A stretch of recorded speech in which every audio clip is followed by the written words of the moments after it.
가운데 두 종류의 사람들이 있지요. 하나는 많은 무리들이 예수님을 따라다닙니다. 그리고 또 한 사람들은 소수의 제자들이 예수를 따라다니기도 합니다. 그럼 우리가 잘 아는 대로 무리와 제자의 차이는 뭐가 있을까요? 그러니까 무리들은 다른 거 아니에요. 자기 피로를 채우기 위해서, 자기 만족을 얻기 위해서 예수를 따라다닙니다. 그러니까 이제 소문을 계속 듣죠. 저 예수가 병든 자도 고쳤다더라. 저 예수가 귀신도 쫓아내고 소경을 눈뜨게 하고 안진병이 일으키게 만들고 귀신 들려 고통받는 사람을 치유하시고 또 배고픔에 지친 자들을 오병이어로 먹이기도 하시고 여러 가지 소문을 듣는 거죠. 그러니까 이제 목적은 하나입니다. 그럼 나도 언젠가 예수를 따라다니면 나도 내 문제 해결하지 않을까? 이제 그겁니다. 또 이제 무리들은 자기들만의 기대가 있습니다. 예수님이 그리스도이기 때문에 예수를 따른 게 아니라 그들의 기대가 뭐냐면 이스라엘 역사는 보면은 수천 년 동안 침략당하는 역사고 애굽의 노예가 되는 역사였고 또 바벨론에 속국되는 역사였고 또 포로 끌려가는 재앙의 역사를 끊임없이 맞이하거든요. 또 그 당시만 해도 로마의 식민지로 있다 보니 이들은 마음속에 강국에 대한 분노가 있는 거죠. 그러니까 그들이 원했던 메시아는 뭐냐면 그래 저 하나님의 모세를 통해서 애굽을 무너뜨린 것처럼 우리를 강대국 만든 것처럼 저 아수를 멸하고 우리로 승리하게 한 것처럼 하나님이 메시아를 보내시면은 저 로마를 무너뜨리고 우리나라 세계 최강국으로 만들 거야라는 이제 정치적인 메시아를 기대한 거죠. 그러다 보니 예수님의 탄식이 나옵니다. 그러니까 요한복음 6장에 보게 되면 저들이 나를 따르는 것은 그리스도의 표적을 보고 따르는 것이 아니라 떡을 먹고 배부르기 때문이다. 그러니까 자기 문제가 해결되고 자기 필요가 채워지고 나니 예수를 따라온 것이지 예수가 그리스도께 따라온 거 아니에요. 그런데 이 무리들의 특징이 있죠. 언제든지 이들은 내가 더 이상 기대할 것이 없고 더 이상 내가 만족을 채울 길이 없다고 느껴지면 언제든지 미련 없이 등을 돌립니다. 자, 그러니 가룟 유다는 예수를 팔아서라도 돈을 챙겨야 됐고요. 수많은 무리가 예수를 버리고 도망가게 되는 이런 악순환의 문제가 옵니다. 그러면 무리와 반대되는 제자는 뭘까요? 자기 필요 따라 내가 기대한 것 따라 내가 생각한 예수를 따라온 게 아니고요. 성경에서 약속하신 그리스도를 믿고 따라온 사람들입니다. 그러니까 예수님의 십자가의 죽음이 단순하게 죽음으로 고난받고 끝난 것이 아니라 하나님이 약속한 대로 우리의 죄를 해결해 주시는 유일한 방법을 알고 따라온 사람들이에요. 그리고 그리스도의 부활을 믿고 따라온 사람이고요. 언제든지 복음으로 그리고 말씀으로 반응하는 사람들입니다. 자, 뭐 제자라고 연약하지 않겠습니까? 제자라고 뭐 실수 안 하겠습니까? 완전할 수는 없겠죠. 여러분, 베드로가 예수님의 제자로 부름받고 난 이후에 완벽한 제자의 모습을 갖춘 적은 단 한 번도 없습니다. 예수를 부인하고 도망가고 심지어는 3년 반 동안 하는 짓이 뭐냐면 서로 누가 예수님의 눈에 들어서 예수님이 이 나라 왕 되시면 누가 그 오른편에 왼편에 앉을 것이냐 늘 자리다툼하고 서로가 경쟁하고 시기하고 질투했던 어리석은 자였단 말이에요. 그렇게 어리석은 자가 결국은 예수님의 십자가에 못 박혀 죽게 되고 나니까 자기가 살기 위해서는 어떻게 돼요? 예수님과 결별해야 되는 거죠. 그리고 예수님을 부인하고 도망간 겁니다. 그게 베드로의 어리석고 연약한 모습이죠. 근데 참 제자는 다른 게 뭔지 아십니까? 언제든지요 말씀에 반응하는 은혜를 받습니다. 성경에 보게 되면은 베드로가 예수님 부인하고 도망을 가던 중에 성령이 그의 생각을 딱 바꿔버립니다. 주께서 하신 말씀이 생각나서. 누가 하신 말씀이에요? 예수님 분명히 베드로에게 말씀하셨거든요. 베드로야, 오늘 네가 닭 울기 전에 네가 나를 3번 부인할 것이다. 근데 베드로는 호언장담했어요. 절대 그런 일 없을 것입니다. 예수님 감옥에 가면 저도 갈 것이고 예수님 죽는 일 있으면 함께 따라 죽을 테니까 그런 염려하지 마세요 했던 베드로거든요. 근데 자신은 그래 마음속에 정말 예수를 위해서 생명 걸 만한 그 마음의 중심은 진짜일 수 있는 거예요. 그건 거짓은 아니겠죠. 근데 문제가 있는 거예요. 베드로가 그렇게 할 수 있는 힘이 없는 게 문제입니다. 인간의 그게 어리석음이죠. 그리고서는 말씀이 생각나서 하나님 앞에 심한 통해에 자복하는 회개하고 돌아서게 되는 이런 응답을 받습니다. 여러분, 무리와 제자의 차이가 거기 있는 거예요. 뭐 똑같이 보이죠. 똑같이 뭐 예수님 말씀 듣을 때는 다 똑같이 보여요. 예수님이 하신 기적의 현장에 있을 때는 다 똑같이 보여요. 예수님이 오병이의 기적을 행하실 때 똑같이 먹었어요. 근데 차이가 있는 겁니다. 언제든지 제자는요, 복음으로 돌아갑니다. 말씀에 반응합니다. 그러니까 내 생각, 내 기준, 내 고집, 내가 기대한 거, 내 만족, 내 필요가 아니라 언제든지 어떻게 해요? 복음으로 돌아가는 거예요. 그게 우리가 이번에 원스 어게인에 응답받는 겁니다. 여러분, 정말 저와 여러분들에게 복음으로 돌아가는 응답받기를 축복합니다. 한번 따라합시다. 하나님의 일과 사람의 일. 예, 무리들은 누구의 일을 따라가요?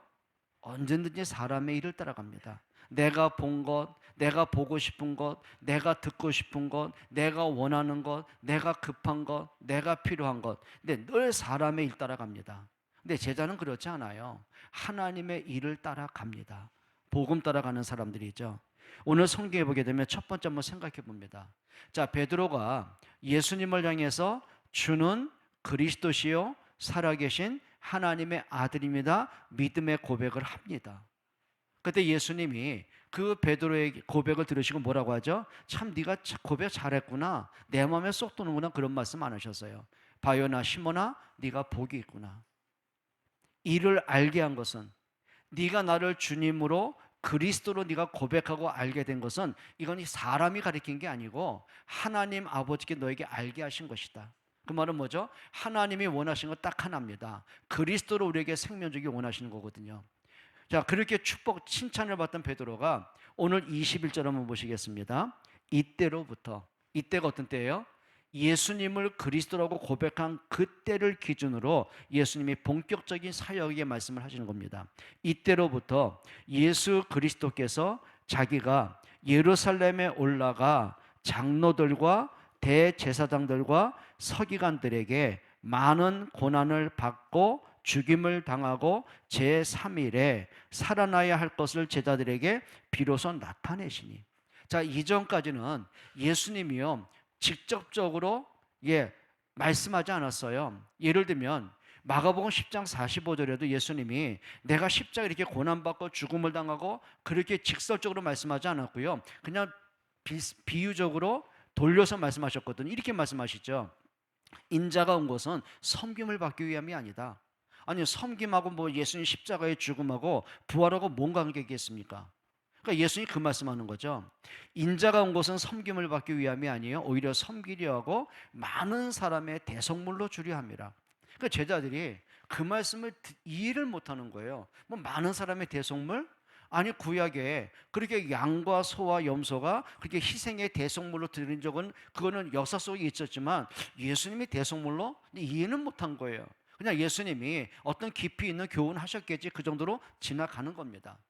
그런데 비로소 베드로가 예수님을 향하여 주님으로 그리스도로 고백한 이후에 예수님 뭐라 하셔요? 직설적으로 정확하게 예수가 왜 오셔야 됐는지, 예수님이 오셔서 하실 일이 뭔지, 인간이 해결할 수 없는 근본 문제와 인간의 사망과 운명과 죄 문제를 어떻게 해결하시는지, 그걸 이제 직설적으로 말씀하신 겁니다. 뭐라고 하셨어요? 많은 고난을 받고 죽임을 당하고 제3일에 살아날 것을 말씀하시니라. 그러면 베드로가 예수님을 주님으로 그리스도 고백을 했으면 예수님 지금이 그 시간표입니까? 그렇게 하나님이 약속한 대로 여자의 후손이 오셨고, 그리고 아담과 하와를 위하여 하나님이 희생제물을 대신 죽이시고 그 피를 쏟아내시고 가죽을 벗기셔서 아담과 하와의 수치를 가리신 그 시간표가 지금입니까? 우리의 허물과 죄와 하나님 떠난 운명과 저주 문제를 해결할 시간표가 지금입니까? 그건 이제 고백을 해야 되는 거예요. 베드로가 그걸 받아들이지 못한 거죠. 그러면서 예수님과 이제 베드로와 줄다리기 하는 사건이 오늘 본문의 내용입니다. 오늘 한번 21절 한번 찬찬히 보시겠습니다. 자, 예수님이 누구에게 고난 받으신다고 그랬어요? 오늘 잘 보셔야 돼요. 장로들과 대제사장들과 서기관들에게 고난 받는다고 그랬어요. 자, 그러면 여기 장로는 누구며 대제사장은 누구며 서기관은 누굽니까? 하나님을 안 믿는 불신자가 아니에요. 누구보다 하나님을 열심히 믿는다고 하는 종교 지도자리였어요. 그리고 누구보다도 성경 지식이 풍성한 사람이고 성경 지식을 백성들에게, 성도들에게 가르치는 사람이 서기관이었단 말이에요. 또 장로들은 누구죠? 그렇죠. 백성들의 지도자입니다. 이들을 이제 우리가 말하는 사내들인 공회의 의원들이라고 하는 거예요. 그럼 이 사람들은 이스라엘의 모든 이스라엘 사람들에게 최고의 권력기관이고 판결권을 가진 사람들이에요.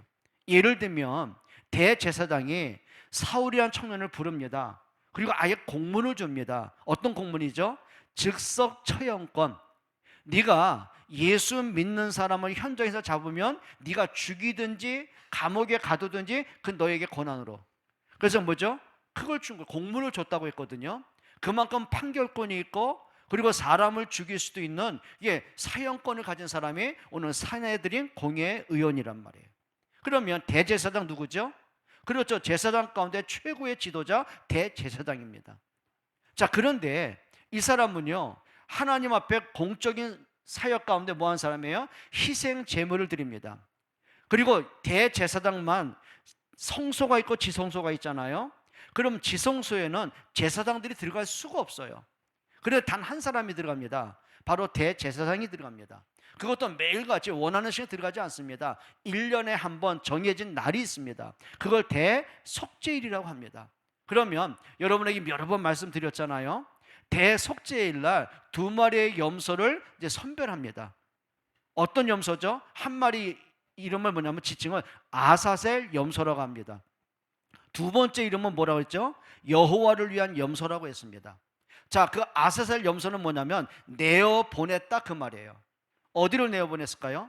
자, 그 말은 그 아사셀 염소는 여호와를 위한 염소는 그렇죠. 구약의 예언 말씀대로 희생 제물로 그대로 바치는 거예요.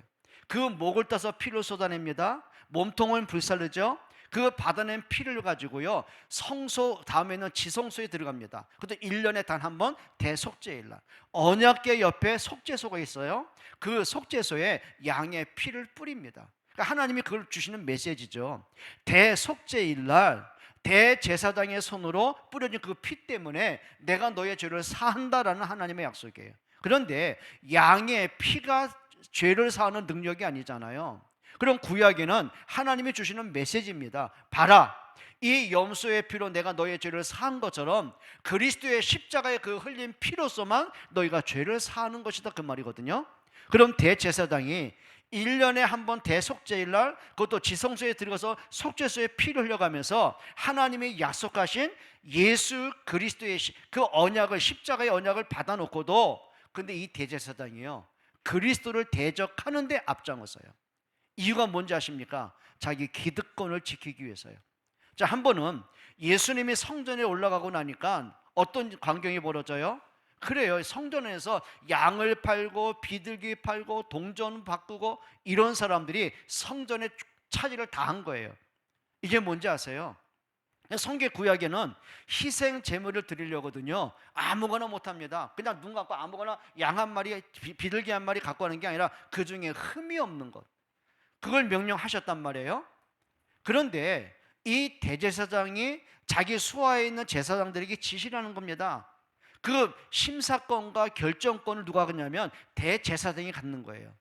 그러니까 이제 별 핑계를 다 대는 거죠. 예를 들면 예루살렘의 성전에 올라오려고 하면 저 먼 지방에서 올라오면 어떻게 돼요? 양이나 소를 이제 끌고 와야 돼요. 그럼 온전하겠습니까? 다 태자를 놓는 거예요. 이건 부정하다, 뭐가 안 됐다, 벌써 지저분하다, 다 태자를 놓는 거예요. 그러니까 아예 이 사람들이 하나님께 희생자를 드리려면 어떻게 해야 됩니까? 그 성전에서 파는 양이나 소나 비둘기를 사야 되는 거예요. 근데 그 값이 예를 들면 10만 원 값이면 100만 원에 파는 거예요. 그럼 차익은 누가 다 차지하는 거죠? 대제사장이 갖고 자기 밑에 있는 제사장들에게 나눠주는 거예요. 이 짓거리 하는 겁니다. 또 돈 바꾸는 사람을 상을 뒤엎었다는 건 뭐죠? 성전세를 내는 거예요. 성전세. 그 말은 뭐냐면 로마가 발행한 화폐로는 어떻게 부정한 돈을 성전에 하나님께 드리겠냐? 성전에서 우리가 만들어낸 화폐를 가지고 하나님께 헌금을 해야 된다. 어떻게 환전해야 되잖아요. 어떻게 할까요? 이게 또 말도 안 되는 환전세를 받는 거예요. 그러니까 예수님이 그 상을 뒤엎습니다. 이렇게 말씀하신 거죠. 너희가 내 아버지의 집을 강도의 굴로 만들었구나. 그러니까 채찍을 다 쫓아버렸어요. 그러니까 제사장의 입장에서는요, 자기 장사를 막는 거예요. 기득권을 막는 거예요. 그러니까 백성들로 하여금 자기 입지가 좁아지는 거예요. 그러니까 예수님 또 뭐라고 하시죠? 화 있을진저 외식하는 서기관과 바리새인들이요, 이 엄청난 책망을 하는 거예요. 그러니까 자기들에 대해서 공격자로 받고 자기들의 기득권을 뺏는 자로 받고 백성들과 이간시킨 자로 보는 거죠. 자기들의 문제를 모르는 거예요. 자, 그러니 이 대제사장이 예수님을 그리스도 인정할 수가 없는 거예요. 자기 생각에 잡혀서, 자기 이익에 잡혀서, 자기 종교 심리에 갇혀서는요, 예수님을 대적하는 자의 앞장을 서는 거예요. 불신자가 예수님을 대적한 게 아니고 불신자가 예수님을 죽인 게 아니에요. 하나님을 믿는 그 사람들이. 서기관은 누구라고요? 성경학자입니다. 율법학자입니다. 심지어는요, 동방 박사들이 별을 연구하다가 징조를 본 겁니다. 자, 이거는 이 땅에 위대한 왕이 태어난 징조다, 하늘에 계시다. 그 별을 따라 옵니다.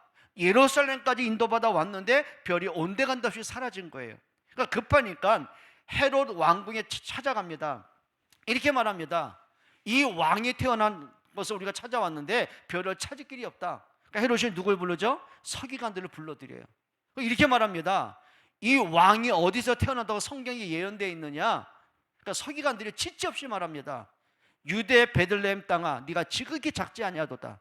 이곳에서 너를 다스리는 한 왕이 태어날 것이다. 성경을 알았다는 거예요. 구약 성경 알았다는 거예요. 하나님의 예언을 알고 믿었다는 거예요. 그런데 성경을 알고 있는 성경학자 서기관들이 그 아기 예수를 경배하러 갑니까? 아니요. 헤롯이 뭐라고 명령하죠? 그 지명된 곳에 군사들을 보냅니다. 그리고 2살 이하의 남자를 싹 죽입니다. 누굴 죽이겠다는 거죠? 메시아를 죽이겠다는 거예요. 그러니까 아기 예수를 죽이는 일에 누가 알려주고 동참을 해요? 성경학자들이. 불신자가 아니라니까요. 그러니까 예수님 지금 그 말씀하시는 거예요. 인자가 예루살렘에 올라가거든 대제사장과 장로들과 서기관들에게 많은 고난을 받고 십자가에 못 박혀 죽게 되고 부활할 것이다 라고 말씀하시는 거예요. 여러분, 우리가 진짜 좀 자기를 돌아봐야 되는 거거든요. 정말 돌아봐야 되는 거예요. 아니, 하나님을 믿는데 하나님이 강조하신 그리스도를 대적하고 있더라니까요. 그럼 이 사람들은 나는 그리스도 대적할 거야, 독한 마음 먹었을까요? 아니요. 이미 생각에 잡힌 거예요. 영적 문제에 다 잡혀 있는 거예요. 하나님을 믿는데 자기 이익 따라, 자기 목적 따라, 자기 생각 따라 신앙생활할 뿐이지 그리스도를 인정 안 하는 거예요. 서기관들이 성경 모릅니까? 우리 성경 안 읽습니까? 성경 말씀 듣지 않습니까? 매주일 말씀 보지 않습니까? 그런데 이상하죠? 그리스도 없는 성경 볼 때가 굉장히 많은 거예요. 여러분, 좀 죄송한 고백합니다. 어느 날 제가요, 저는 진짜입니다. 좀 오해하면 안 돼요. 저는 어릴 때 중학교 2학년 때 예수를 믿었거든요. 그러니까 중학교 2학년 되고 3학년 되니까 교회 목사님과 중직자분들이 저를 오랫동안 봐왔을 거 아닙니까? 그러니까 저 어릴 때요, 중학교 3학년 때부터 교회에서, 그때는 주일학교 교사를 반사라고 했어요. 학생이 아이들을 가리킨 거예요. 심지어는요, 저는 일단 모든 삶의 중심이 예배 중심이었어요.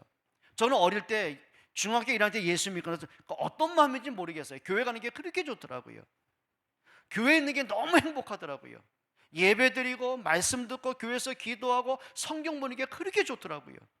그러니까 학교에 가기 전에 늘 교회 들러서 한 3, 40분 기도하고, 또 학교 끝나면 교회에서 기도하고, 또 성경 보고 말씀 듣고, 그게 너무 행복했어요. 수요예배, 금요기도에 빠져본 적이 없어요. 지금 우리 금요기도에는 뭐 1시간밖에 채 못하잖아요. 예전에는 10시에 모여서 그 다음날 새벽 기도까지 했다고요. 이렇게 했단 말이에요. 그러면 이제 제가 처음에는 순복음교회 했단 말이에요. 그때도 불러오려 했지 않습니까? 그래서 제가 목사님이 너 은혜 받고 막 성령 충만하니까 너 북쳐 그래가지고요, 제가 북쟁이 되지 않습니까? 잘 칩니다. 저 목사님들이 예배 인도로 왔다가 쟤 누구냐고, 우리 교회 좀 부흥회 때 좀 초청해도 되겠냐고 초청 받아갔습니다. 저 그게 중학교 때 고등학교 때란 말이에요. 이렇게 해가지고 교회에서 저를 아니까 목사님과 중직자분들이 이렇게 말씀하시더라고요. 넌 딴 거 하면 안 돼. 넌 목사 돼야 돼. 목사 돼야 돼. 그때부터 저를 위해 기도하는 모든 분들이요, 목사 되기 위해서 기도해 주시더라고요.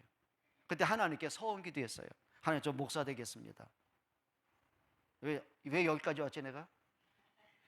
목사 되겠습니다. 근데 그때 하나님께 서원한 게 지금까지 한 번도 바뀐 적은 없어요. 내가 왜 목사를 했을까? 그러니까 못나고 부족해서 이런 건 있어요. 내가 좀 능력이 많았더라면, 인격이 더 훌륭했더라면 이 좋은 분들 더 잘 인도해 갔을 텐데, 그런 아쉬움과 회개하는 마음이 있어도 목사 된 거 다 한 번도 후회한 적이 없어요. 증인이 우리 가족이 있지 않습니까? 저는 성경이요 무지무지 맞습니다. 이만 나온 김에 더 한번 가봅시다. 그냥 한 번은 교회에서 어느 권사님이 은사 집회하신다고 한 달에 한 번 오시는 권사님이 있어요. 그러니까 이분이 북한 성도들의 실상을 얘기해 주더라고요. 북한에서는 성경함을 읽기 위해서는요, 그냥 예를 들면 성경이 발갓되면 온 가족이 총살이고, 예배하다 듣기면 총살이고, 그러니까 저 토구를 파고 거기서 숨어서 예배하고, 그 더운 여름에 불빛이 새어나지 않게 해서 그 소미불 있지 않습니까? 얼마나 그 더운 여름에 성경 한번 읽으려고 호롱불 켜가지고는요 이불소에 땀을 빽 흘려가면서 그 얘기를 해주시더라고요. 내 마음속에 그래 말이야, 북한 선교하러 가야 되겠다. 근데 권사님이 무서운 말씀 3가지 하셨어요. 북한 가면은 일단은 첫 번째, 성경책을 갖고 다닐 수가 없대요. 성경이. 두 번째는 복음 전하다가 감옥에 가면 매도 맞고 뭐 추운 겨울에 이불도 없고 뭐 밥도 안 준대요. 그때부터 제가요 성경을 많이 봤어요. 성경 중요한 전도 성경을 선구를 많이 암송을 했어요. 왜? 성경 갖고 다닐 수가 없으니까. 그리고 북한 가면은 추운 겨울에 감옥 가면 이불도 안 준대요. 옛날에 마룻바닥에서 예배했어요. 방석 깔고. 근데 추운 겨울에 그 빡빡머리 중상 그 아이가 뭐 안다고요. 그냥 훈련 받는다고. 그냥 적응한다고. 추운 겨울에 그냥 마룻바닥에서 이불도 안 따고 발벌 떠고, 그 다음에 추운 몸으로 또 어떻게 해요? 또 토요일 학교 갔지 않습니까? 그 얼마나 식탐이 많아요. 중3짜리가 먹어도 배고픈 아이가. 뭐 감옥 가면 밥도 안 준다니까 금식 기도하고 이리 했어요. 그리고 신학대학 가고요, 대학원 가고요, 목사가 됐어요. 그 다음에 그 과정 뭐 여러 가지 많은데, 진짜 할 말이 많은데요, 이렇게까지 한 사람이 진짜 같아요, 가짜 같아요? 여러분이 판단했을 때 너라도 좀 얘기해봐. 다 비웃으니까. 목사님 진짜 같아? 고맙다 얘, 너라도 하니까. 저는 제가 이렇게 생각했어요. 저는 어느 날부터가 이런 생각, 그래, 이 정도면 성경 잘하는 거고, 이 정도면 설교 잘하는 거고, 왔으니까 더 하나 할까요? 전도사 강도사 이제 목사님이 설교시키고, 부목사는 주일날 저녁 시키고, 전도사들은 수요일날 가끔 시켜요. 근데 어느 날부터인가 전도사인 저를 주일 저녁 예배에 설교시키더라고요. 그러니까 부목사가 저한테 굉장히 미워했어요. 그래서 웬만하면 저한테 시켰어요. 이명 왔으니까 더 갈까요? 그러니까 이해해요. 그만합시다. 더 이상 하면 이제 교만이 되니까. 안 해요. 좀 죄송합니다. 왜 이런 얘기인지 아십니까? 어느 날 제가요, 진짜입니다, 말씀 보고 말씀 듣다가요, 하나님 내 머리를 딱 치시더라고요. 내가 사기꾼이었구나. 진짜 나는 사기꾼 목사였구나. 내가 그냥 성경을 읽다가 내가 감동받은 예수를 말했고, 신학 대학에서 배웠던 그리스도를 말한 것이지, 그 다음에 온갖 유명한 목사님들 설교집을 뒤적거리고 주석을 뒤적거리고 원어를 해석하고 원어 또 하고 원어 공부하러 다니고 온갖 세미나 다니고 해서 주섬주섬 해가지고 짜집기를 한 거지, 진짜 예수 그리스도를 말한 적이 없구나, 그게 느껴지더라고요. 정말이에요. 그날에요, 제가 하나님 앞에 얼마나 회개한지 아십니까? 더 이상 하나님 앞에 고개 들 수가 없더라고요. 너무 부끄럽고, 내가 얼마나 교만한지, 내가 하나님께 얼마나 악한지, 그리고 성도들한테 너무 미안하더라고요. 정말 미안하더라고요. 하나님께 그런 기도 다시 한번 했어요. 하나님, 제가 죽는 그날까지 다른 말 하지 않고 정말 그리스도만 말하다 하나님께 가고 싶습니다. 그게 오늘까지 오게 된 거예요. 한번 여러분께 한번 여쭤보겠습니다. 여러분들은 다 모태신앙인 분도 많잖아요. 여러분 중에는 지금까지 뭐 평생 살아오면서 뭐 50년, 60년, 80년 신앙생활 하면서 예수 믿어온 분들이시잖아요. 그런데요, 정말 죄송한 말씀 드립니다. 정말 죄송합니다. 이런 경우 있더라고요. 정말 저분이 그리스도를 알고는 있을까라는 생각이 가질 때가 많이 있어요. 그러니까 오늘 대제사장, 바리새인, 서기관, 장로들, 이 사람들이 예수를 모함하고 거짓 증인을 세워가지고 예수님을 또 재판하고, 그리고 백성들을 선동해서는 예수님을 십자가에 못 박여 죽였고요, 심지어는 빌라도 총독도요, 예수님이 죄가 없음을 알고 석방시키려고 그랬어요. 그러니까 이들이 막 아우성을 치면서 당신이 이 예수를 석방하면은 당신은 로마 가이사 황제에게 대적하는 자입니다, 이렇게 나왔어요. 이렇게. 그러니까 빌라도가 어떻게 합니까? 자기가 물에 손을 씻으면서 나는 저 예수의 피와 상관없다, 너희가 저 예수의 피를 감당해라. 그때 이들이 얼마나 악한 행위를 하시면 진짜 해서는 안 될 말을 그때 했어요. 그 예수의 피를 우리와 우리 자손들에게 돌려라 라고 했어요. 그 결과로요 AD 70년에요 로마의 티토 장군이 침략을 합니다. 로마를 완전히 함락하고 살육을 벌입니다. 포로로 다 끌려고 갑니다. 그때 유대인들이요, 이스라엘 백성들이요, 더 이상 예루살렘에 있을 수가 없었다, 흩어진다. 그때 나온 단어가 디아스포라입니다. 전 세계로 각자 흩어집니다. 유럽으로 도망친 사람들 그냥 살아남았습니까? 온갖 갈시와 멸시를 받고 좀 이제 경제적으로 세워질만 하니까 누가 등장합니까? 히틀러가요. 유대인들을 학살합니다. 자그마치 600만 명의 유대인들을요, 저 가스실로 보내버립니다. 비참하게 죽습니다. 해서는 안 될 말을 했어요. 예수 한 사람 죽이기 위해서 하는 말입니다. 그 피를 나와 내 자손들에게 돌려라. 여러분, 진짜 우리가 한번 돌아봐야 되거든요. 예수님께서 안타까운 말씀하시는 거예요. 그냥 나 십자가에 못 박혀 죽으러 간다 그러면 됐지, 굳이 왜 나는 장로들에게, 대제사장들에게, 제사장에게, 서기관들에게 핍박받고 고난받고 죽는다, 왜 그들을 지목했을까요? 여러분, 정말 우리가 하셔야 됩니다. once again, 다시 한번, 또 한번 복음으로 돌아가야 돼요. 여러분, 생각에 잡히지 않기를 축복합니다. 복음 잘한다고요? 아니요. 바울이 뭐라고 앉아세요? 나는 그 그리스도의 그 깊이와 그 높이와 그 넓이를 나는 측량할 수 없어, 이렇게 말했어요. 그 대사도 바울이요, 그리스도를 알면 할수록 그 핍박 속에, 고난 속에 순교를 당하면서 성령의 계시를 받으면서, 그렇죠, 14권의 그 신약 성경 서신을 써가면서, 이 정도 되면 그리스도 모르겠습니까? 그 정도 되면 깊이가 없습니까? 그런데 본인은 깨달은 거예요. 그리스도를 알아가면 알아갈수록, 그리스도가 하신 일을 보면 볼수록, 그리스도가 나를 통해 역사를 보면 볼수록, 현장을 가면 갈수록, 사람을 만나면 만날수록, 내가 그리스도를 잘 모르고 있구나, 이렇게 말했어요.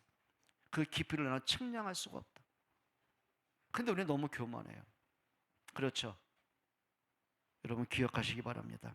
예수님의 선포입니다. 그럼 예수님은 세 가지 선포하신 거예요. 오늘 21절에 많은 고난을 받고 죽임을 당하고 그리고 3일 만에 다시 살아야 될 것을 말씀하셨어요. 이게 예수님이 오신 본질이에요. 여러분, 예수님의 십자가의 죽음이 없이는 어찌 우리가 죄사함 받을 수 있겠습니까? 예수님의 고난이 없이는 우리가 어떻게 하나님 앞에 설 수가 있겠습니까?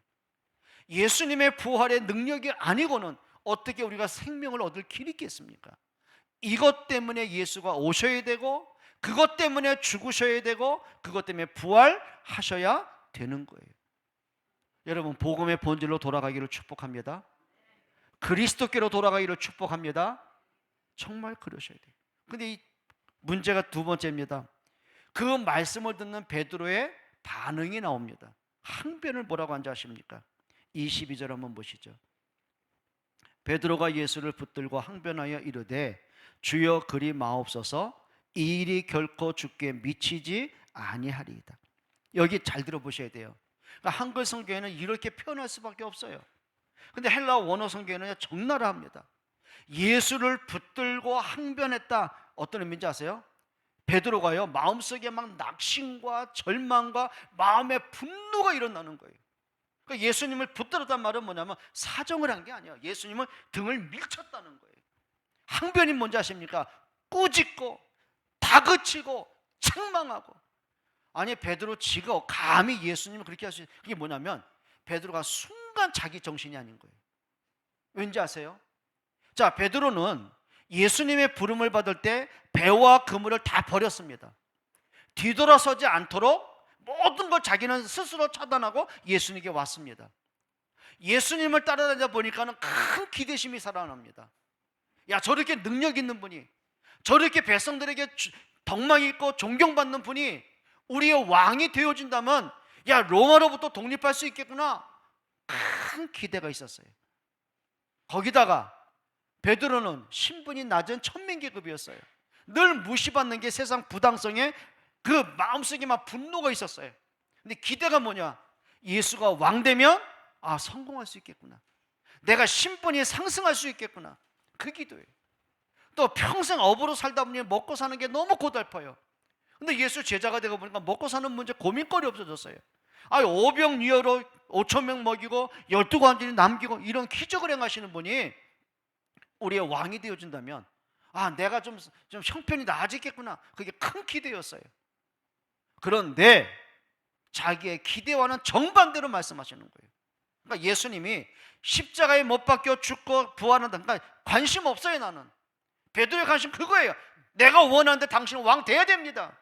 그래야 나라 독립됩니다. 나 신분 바뀝니다. 나 먹고 사는 거 해결하게 됩니다. 난 당신 부름 받고 배와 금을 다 버리고 왔습니다. 이제 계산이 되는 거예요. 억울한 거예요. 당신이 죽고 나면 나 어떡하라고요? 나 갈 데 없어요. 뭐 먹고 살라고요?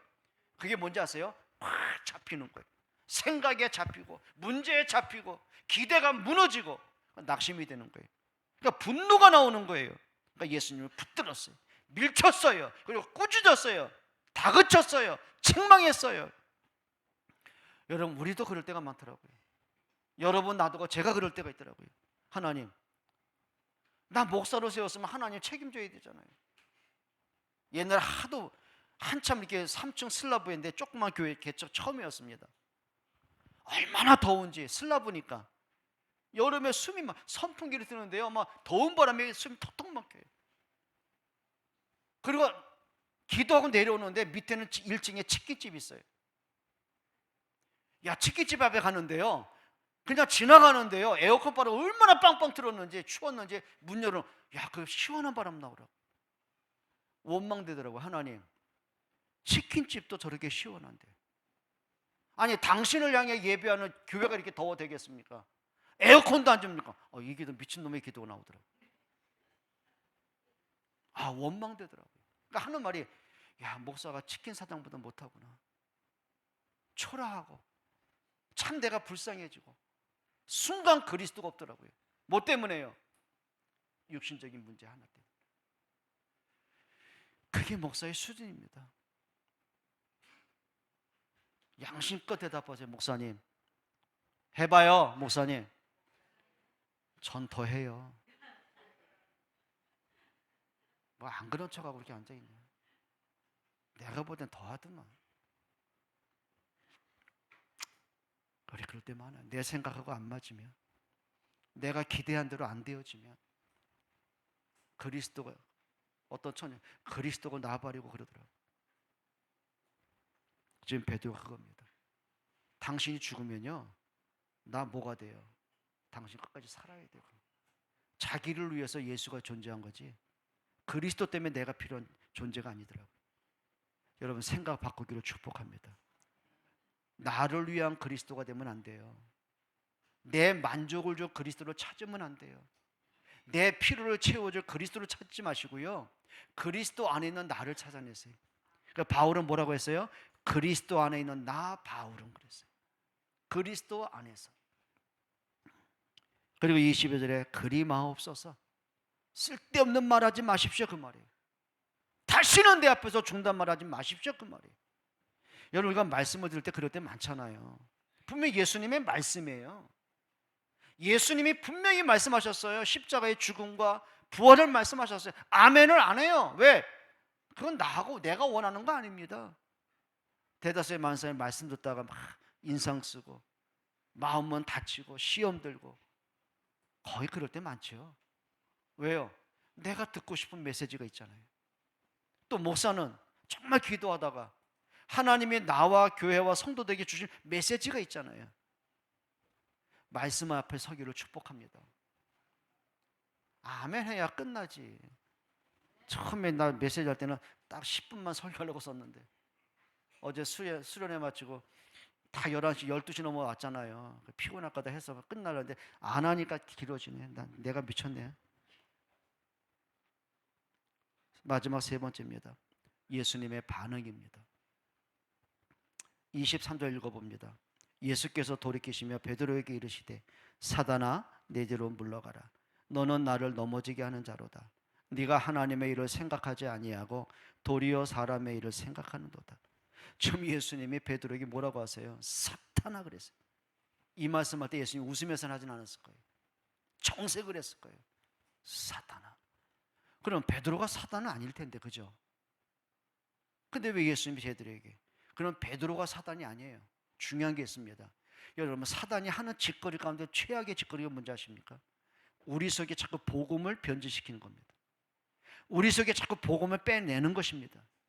사단이 아담에게 하는 최악의 더러운 짓이 뭔지 아십니까? 아담 마음속에 하나님을 지워버리는 겁니다. 하나님의 말씀을 잊어버리게 만드는 겁니다. 그리고 욕심을 자꾸 자극하는 겁니다. 그게 사단이 하는 짓거리예요. 그럼 무슨 얘기냐면 사단이 베드로에게 예수님의 제자이면서도 그리스도의 복음의 본질을 잃어버리게 만드는 거예요. 자기 생각에 잡히고 자기의 기대에 잡히고 자기 욕망에 잡히고 그렇죠. 자기 필요에 잡히고 예수를 자기한테 맞추려고 하고 자기와 맞지 않으면 또 대적하게 만들고. 예수님이 그 말하는 거예요. 베드로를 흔드는 그 사단을 꺾습니다. 여러분, 나의 생각을 혼미케 하는 여러분 사단 꺾기를 축복합니다. 근데 중요한 게 있습니다. 내가 불신앙한 거는 사단의 책임일까요? 내 책임일까요? 얘기해봐요. 아담과 하와가 선악과를 딱 먹은 것은 사단의 문제일까요? 자기 문제일까요? 근데 왜 우리가 사단은 물러가라고 외칩니까? 나를 쳐야 돼요. 진짜 영적 싸움 다른 거 아니야. 나 자신과의 싸움이에요. 틀린 생각, 불신앙의 생각, 과거에 잡힌 생각, 그 자신과의 싸움이에요. 승리하기를 축복합니다. 오늘 자꾸 사단 핑계 대면 안 돼요. 사단 핑계 대면 안 돼요. 진짜 사단도 너무 억울해요. 사단이 여러분 명예훼손할 수 있어요. 고발한다니까. 그건 내가 한 거 아닌데 네 문제인데 그럴 수 있다니까. 핑계 대면 안 돼요. 모든 거 사단에게 책임 전가시켜요. 아니요. 사단이 나를 속이도록 자꾸 내가 뭘 만들었어요? 근거를 자꾸 만들어내는 거예요. 생각은 삐뚤어져 있지, 과거에 또 잡혀 있지, 상처에 또 눌려 있지, 문제에 또 흔들리고 있지, 사람하고 또 갈등 속에 빠져 있지. 예수님 그 말씀하는 거예요. 사단 베드로라 하여금 틀리게 보고 틀리게 갖는 그 사단 거짓말을 꺾습니다. 그리고 이렇게 말씀하신 23절에 네가 하나님의 일은 생각하지 않고 사람의 일만 생각하는 거예요. 여러분, 하나님의 일은 뭡니까? 어찌하든지 예수 그리스도를 통해서 그리스도의 십자가의 죽음과 부활을 통해서 우리의 죄를 사하시고 우리에게 생명을 주시고 우리로 하나님 자녀되게 만드시는 것, 그게 하나님의 일입니다. 근데 사람의 일은 뭐예요? 내 기대한 것, 내가 원하는 것, 내가 급한 것, 내가 필요한 것, 그것 때문에 예수를 이용해야 되고, 그게 사람의 일이잖아요. 그럼 우리가 이제 반대로 가야 됩니다. 따라합시다. 하나님의 일을 구하자. 예수님 뭐라고 하셨어요? 너희는 먼저 그의 나라와 그 의를 구하라.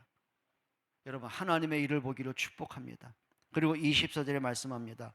누구든지 나를 따라오려거든 자기를 부인하고 자기 십자가를 지고 나를 따르고. 자기를 부인한다는 나를 포기하는 게 아니에요. 자포자기가 아니에요. 자기를 부인한다는 말은 뭐죠? 그래요, 내 생각이 아니에요. 하나님 뭐라고 말씀하셨을까요? 여러분, 다니엘이 사자굴 속에 들어가는 게 자기가 원하는 겁니까? 그런데 내가 기대한 건, 내가 원한 거 이전에 하나님이 이 사건을 통해 하나님의 계획은 뭘까를 찾는 겁니다. 여러분, 진짜입니다. 내 생각을 내려놓고 하나님의 말씀에 귀를 기울이기를 축복합니다. 그리고 25절에 누구든지 제 목숨을 구원하고자 하면 잃을 것이요 나를 위하여 제 목숨을 잃으면 찾으리라. 여러분, 진짜 좀 복음으로 결론 내기를 바라요. 말씀을 좀 맺으려고 합니다. 여러분, 우리 속에는 늘 충돌이 있어요. 사람의 일과 하나님의 일이 늘 충돌합니다. 그때마다 내 생각이 아니에요. 진짜 말씀에 반응하는 여러분 되기를 주의 이름으로 축복합니다. 하나님 고맙습니다. 정말 그리스도가 되게 하시고 그리스도의 말씀을 듣게 하시고 그리스도가 하신 일이 믿어지게 하시고 그리스도로 인생의 답과 결론과 끝을 보게 하여 주옵소서. 예수 그리스도의 이름으로 기도합니다. 찬송합니다.